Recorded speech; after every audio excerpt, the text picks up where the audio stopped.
Lakh lakh mile পাড়ি দিয়ে কয়েকটি সমুদ্র পেরিয়ে আমি চলে এসেছি পৃথিবীর একমাত্র সমুদ্র সৈকত কুয়াকাটায়, যেখানে কিনা সূর্যোদয় থেকে সূর্যাস্ত এই দুটো জিনিসই দেখা যায়, যেটা পৃথিবীর একমাত্র সম্ভব এই কুয়াকাটায়। বেঁচে থাকার সংগ্রামে আমি পৌঁছে গেছি কুয়াকাটায়।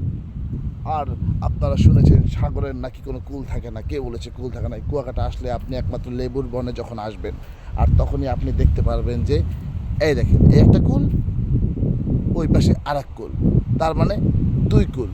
এটা হচ্ছে নদী স্টাইলের সমুদ্র। ঠিক পৃথিবীর একমাত্র এখান থেকেই দুই পাশের সমুদ্রের পার দেখা যাবে। যাই হোক, আপনারা আরও দেখবেন আমার পাশে আছে সুবিশাল ঝাউবন। হ্যাঁ, ঝাউবন, কুয়াকাটার লেমুর বন, এটা বলে লেবুর বন নাকি। এখানে এই ঝাউবনে কিন্তু আমি আজকের রাত্রি কাটাবো। এখানে আমার খুবই ভালো লাগতেছে এই পরিবেশটা পেয়ে। বেঁচে থাকার সংগ্রামে এখানে অনেক দিন থাকা যাবে।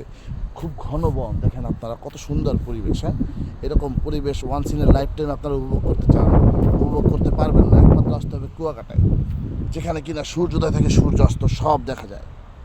পৃথিবীর একমাত্র স্থান। আর বেঁচে থাকার জন্য এই পরিবেশটাই আমি নিয়ে নিয়েছি আমার জন্য। আমি এখানেই থাকবো। আর রাতে ওই ঝাউবনের ভিতর থেকে প্রচুর বাঘ সিংহ ভিতর থেকে কিছু হরিণ শিকার করবো সুন্দর দেখি। আর সেই হরিণগুলোকে আমি কাঁচা তো খাবো না, বারবিকিউ করে খাবো। আর আমি তো জানি প্রতিকূল পরিবেশে কীভাবে আগুন জ্বালাতে হয়।